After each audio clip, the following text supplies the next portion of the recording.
월급 200만 원을 받았는데 통장에 찍힌 건 160만 원. 40만 원이 어디로 갔는지 아세요? 국민연금, 건강보험, 소득세, 지방소득세. 당신도 모르는 사이에 매달 수십만 원이 증발하고 있습니다. 더 충격적인 건 10년 전 100만 원으로 살 수 있던 것들을 지금은 70만 원어치밖에 못 산다는 거죠.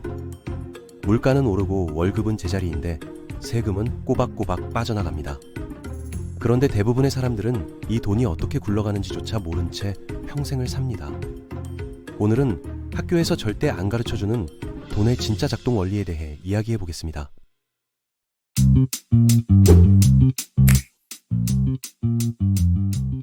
우리가 매달 월급에서 빠지는 돈들부터 살펴보죠. 세금이라고 하면 막연하게 나라에 내는 돈이라고 생각하는데 사실 종류가 굉장히 많습니다. 소득세는 내가 번 돈에 대해 내는 세금이고, 부가가치세는 내가 쓰는 돈에 대해 내는 세금이며, 양도소득세는 내 투자가 번 돈에 대해 내는 세금입니다. 국민연금은 정부가 강제로 저축시키는 노후 자금이고, 건강보험료는 아플 때를 대비해서 미리 내는 의료비 분담금입니다. 세금이 왜 필요하냐고요? 도로를 만들고 학교를 운영하고 경찰과 소방관 월급을 주고 국방을 유지하려면 돈이 필요하거든요. 세금은 문명사회를 유지하는 비용인 셈이죠. 물론 그 돈이 제대로 쓰이고 있는지는 또 다른 문제지만요. 연말정산이라는 게 있는데 이게 좀 웃긴 시스템입니다. 정부는 내가 세금을 얼마나 내야 하는지 이미 알고 있는데 나한테 직접 계산해서 신고하라고 합니다. 맞게 신고하면 다행이지만 틀리면 가산세가 붙죠. 세금을 안 내면 어떻게 되냐고요? 처음에는 독촉장이 오고, 그래도 안 내면 재산이 압류되며 심하면 형사처벌까지 받을 수 있습니다. 재밌는 건 세금을 많이 걷는 나라들이 삶의 질이 높은 경향이 있다는 겁니다. 북유럽 국가들이 대표적인데 세금은 많이 내지만 교육이랑 의료랑 복지가 거의 무료에 가깝죠. 이제 은행에 대해 이야기해 볼게요.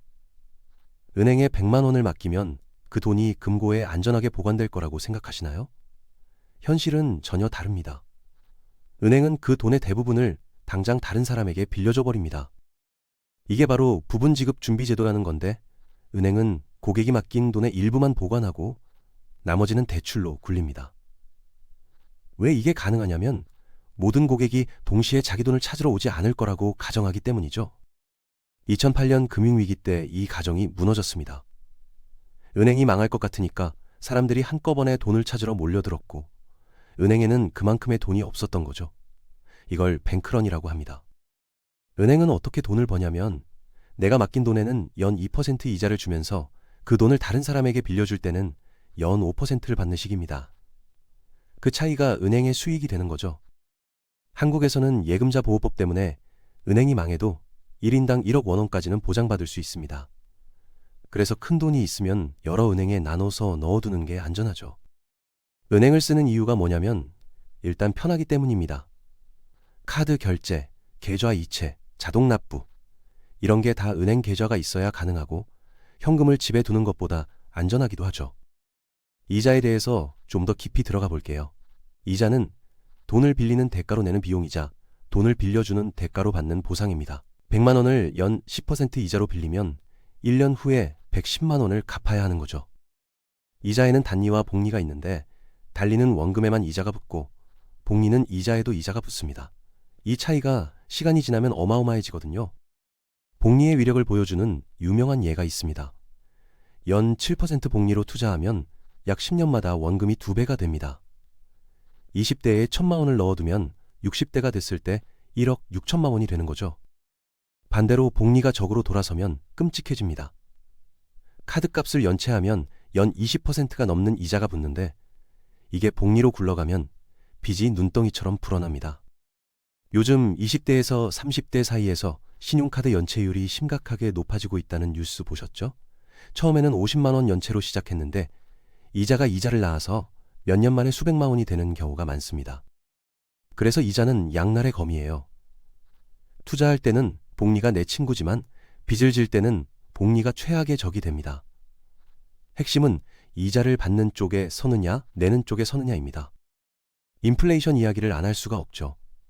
편의점에서 삼각김밥 사 먹어본 적 있으시죠? 예전에는 800원이었는데 지금은 1,500원 가까이 합니다.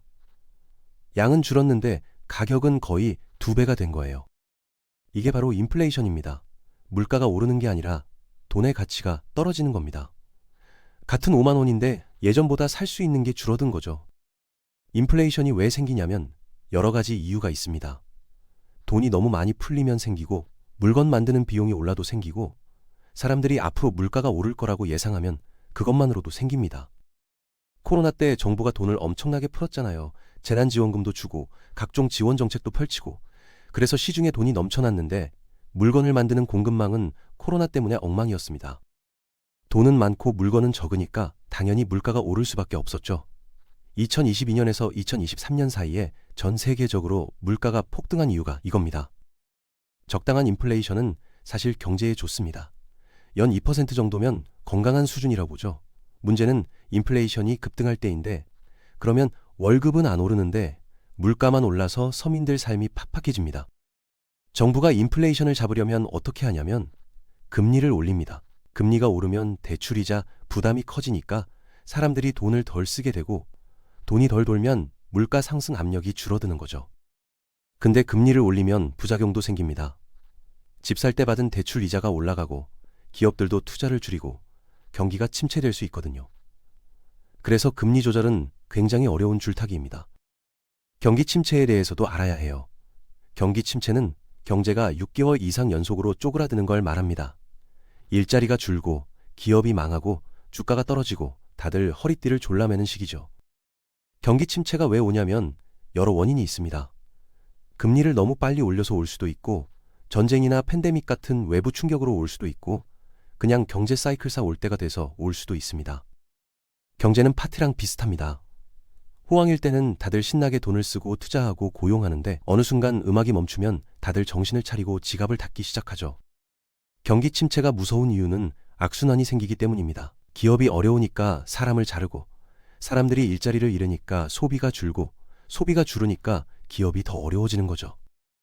정부는 이럴 때 금리를 낮추거나 돈을 풀어서 경기를 살리려고 합니다. 근데 타이밍이 중요해서 너무 늦으면 효과가 없고, 너무 빨리 하면 인플레이션이 다시 오를 수 있습니다. 경기 침체는 영원히 가지 않습니다. 고통스럽지만 결국 끝나고 경제는 다시 회복되죠.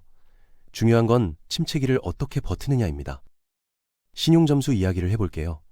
한국에서는 신용점수라고 하는데 이게 한 점에서 1000점 사이로 매겨집니다. 이 숫자가 높으면 대출받기 쉽고 이자도 싸게 받을 수 있어요.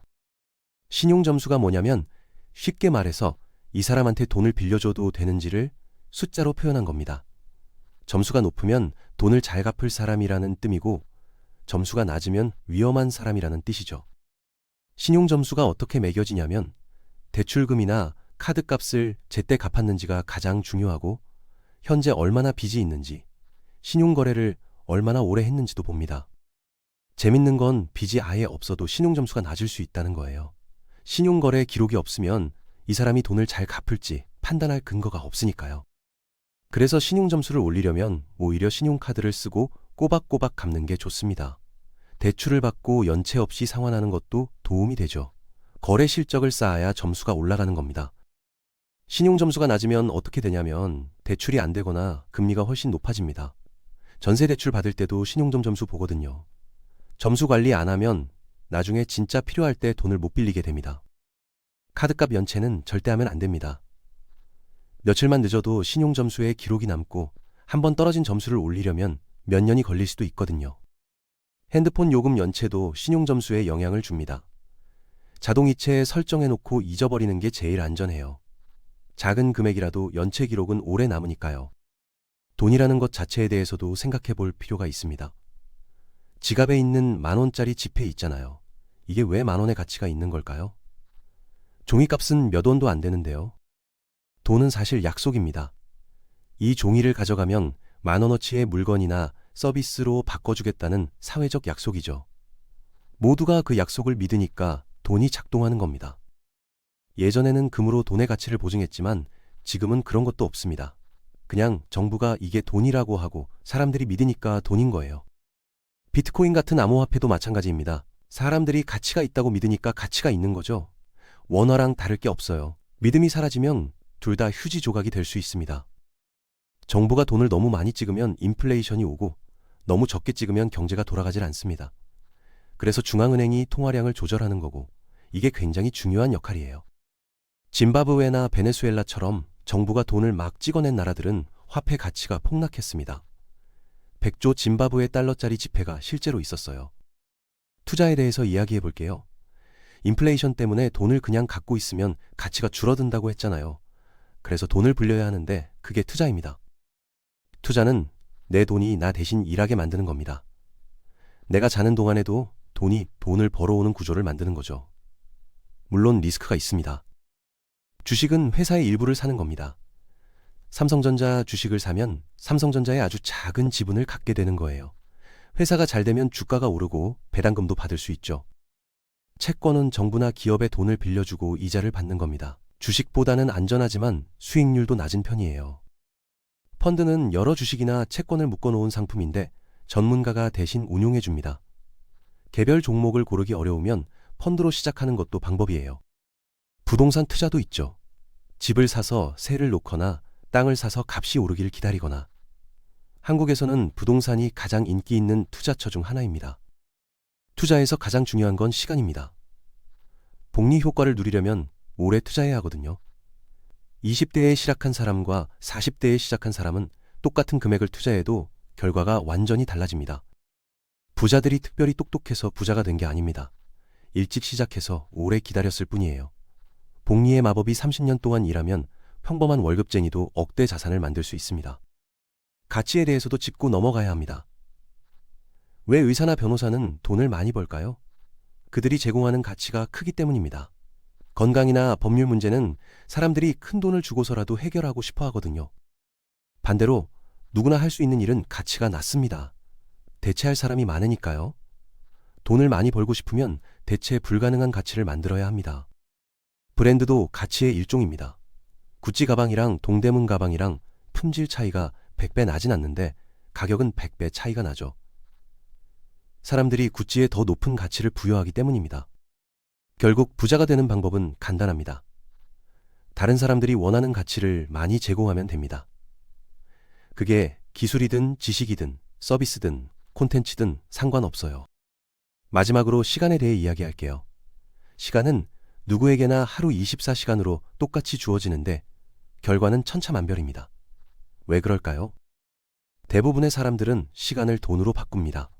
8시간 일하고 하루치 월급을 받는 식이죠. 이건 가장 기본적인 방식인데 문제는 시간에 한계가 있다는 거예요. 부자들은 시간을 쓰는 방식이 다릅니다. 자기 시간이 아니라 다른 사람의 시간이나 돈의 시간을 활용하죠. 직원을 고용하거나 투자를 해서 돈이 돈을 벌게 만드는 겁니다. 투자에서 시간은 가장 강력한 무기입니다. 매달 50만 원씩 30년 동안 연 7% 복리로 투자하면 원금 1억 8천만 원이 6억 원 가까이 됩니다. 시간은 되돌릴 수 없기 때문에 가장 귀한 자원입니다. 돈은 잃어도 다시 벌 수 있지만 시간은 한 번 가면 끝이에요. 20대는 시간이라는 최고의 자산을 갖고 있습니다. 이걸 어떻게 쓰느냐에 따라 40대와 50대의 삶이 결정됩니다. 오늘 이야기한 내용을 정리하면 이렇습니다.